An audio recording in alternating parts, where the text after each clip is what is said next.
নমস্কার বন্ধুরা, আজকের রেসিপি কমলা লেবুর জেলি।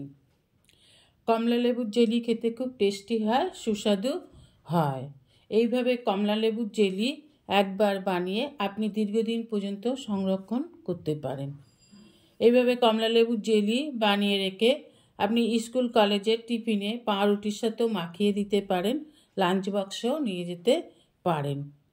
তা চলুন রেসিপিটা দেখে নেওয়া যাক।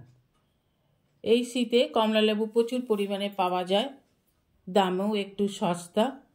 এই শীতকালীন কমলা লেবু দিয়ে বানিয়ে রাখুন কমলা লেবুর জেলি। কমলা লেবুর জেলি আপনি কি করে বানাবেন সেই রেসিপিটাই আজ আমি আপনাদের সাথে শেয়ার করব। অনুরোধ রইল ভিডিওটা সম্পূর্ণ দেখার। তা চলুন রেসিপিটা শুরু করা যাক। নিয়ে নিচ্ছি 4টে কমলা লেবু। কমলা লেবুগুলোকে একটু এইভাবে ছাড়িয়ে নিতে হবে। কমলা লেবুর খোলা ফেলে দেবেন না, কমলা লেবুর খোসা কিন্তু অনেক কাজে লাগে। যুগ যুগ ধরে এই কমলা লেবুর খোসা কিন্তু রূপচর্চার কাজে লেগে এসেছে, আপনারাও ব্যবহার করতে পারবেন। কমলা লেবুর এই সুতোর মতন অংশগুলো ফেলে দিতে হবে, আর ভেতরের এই দানাটাকেও ফেলে দিন। দিয়ে এইভাবে পাতলা যে খোসাটা রয়েছে সেটাও ফেলে দিন। সমস্ত লেবুগুলোকে এইভাবে আমি ছাড়িয়ে নিয়ে একটা মিক্সি জারে নিয়ে নিলাম। এখানে আমি 4টে কমলা লেবু নিয়েছি। এবার খুব ভালোভাবে একটা মিহি পেস্ট বানিয়ে নেব। নিয়ে নেব একটা কিচেন টাওয়াল, তার মধ্যে একটা বাটির মধ্যে রেখে কিচেন টাওয়ালের মধ্যে পেস্টটাকে নিয়ে এইভাবে চাপ দিয়ে কমলা লেবুর জুসটাকে বার করে নেব। দেখুন এইভাবে চাপ দিয়ে জুসটাকে বার করে নিতে হবে। আর খোসাটা রুমালটার মধ্যে থেকে যাবে আর জুসটা আলাদা হয়ে যাবে। আর এই যে ফেনা ফেনাগুলো হয়েছে এটা একটা ছাঁকনি দিয়ে এইভাবে তুলে ফেলে দিন। দেখুন আমার 4টে কমলা লেবু থেকে এতটা জুস পেয়েছি। ওভেনে কড়া বসিয়ে দিয়ে দেবো 100 গ্রাম চিনি। আমি এখানে 100 গ্রাম চিনি নিয়েছি, আপনারা ইচ্ছা করলে আর একটু বেশিও নিতে পারেন। মিষ্টিটা আপনারা আপনাদের পছন্দের মতোই বেশি কম করে নেবেন। এবার এখানে আমি চিনিটাতে জল দেবো না, চিনিটা মেল্ট হওয়া পর্যন্ত অপেক্ষা করব।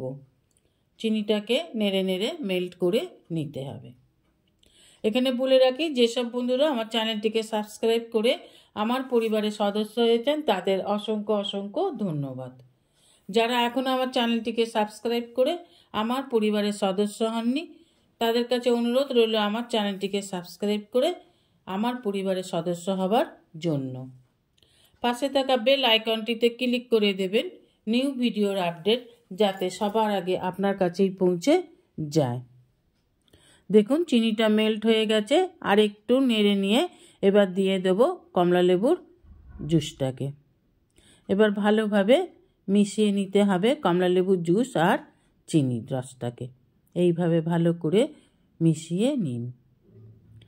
এবার দিয়ে দেব 1 টিস্পুন ফুড কালার। এখানে আমি অরেঞ্জ কালারটা 1 টিস্পুন দিয়ে দিলাম।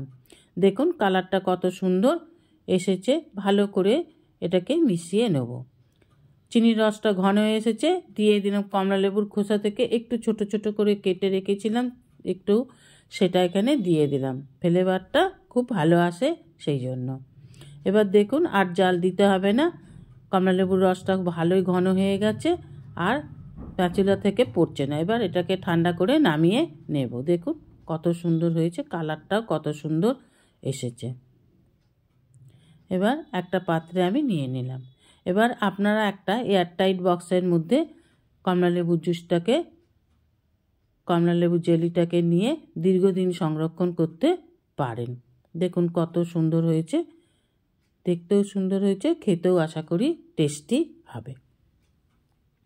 নিয়ে নিচ্ছি কটা পাউরুটি, আমি আপনাদের জেলির সাথে মাখিয়ে দেখুন জেলিটা কত সুন্দর হয়েছে। এবার মাখিয়ে নিন পাউরুটির মধ্যে। এবার বাচ্চাদের টিফিন বক্সে দিন বা আপনার লাঞ্চ বক্সে নিয়ে যান। এইভাবে সংরক্ষণ করে দীর্ঘদিন পর্যন্ত রাখতে পারেন, সহজে কিন্তু নষ্ট হবে না। এইভাবে পাউরুটির মধ্যে মাখিয়ে নিন। এছাড়া রুটি, পরোটা, লুচির সাথেও পরিবেশন করতে পারেন। তবে টিফিন হিসেবে পাউরুটির সাথেই দিতে পারেন। দেখুন খুবই ভালো লাগছে দেখতে। আশা করি রেসিপিটা আপনাদের ভালো লেগেছে। রেসিপিটা ভালো লাগলে অবশ্যই একটা লাইক, কমেন্ট, সাবস্ক্রাইব করার অনুরোধ রইল। পাশে থাকা বেল আইকনটিতে ক্লিক করে দেবেন নিউ ভিডিওর আপডেট যাতে সবার আগে আপনার কাছে পৌঁছে যায়। আজ এই পর্যন্ত বন্ধুরা, আবার দেখা হবে নতুন একটা দিনে নতুন একটা রেসিপির সাথে। ততক্ষণ ভালো থাকবেন, সুস্থ থাকবেন, সঙ্গে থাকবেন। আমি একটু খেয়ে আপনাদের বলে দিচ্ছি কেমন হয়েছে কমলালেবুর জেলিটা। উনি আমার দিদি খেয়ে আপনাদের বলছে যে কমলালেবুর জেলিটা কেমন হয়েছে। খুব সুন্দর হয়েছে, সুপার হয়েছে। ভালো হয়েছে খেতে? হ্যাঁ, খুব সুন্দর হয়েছে। ঠিক আছে,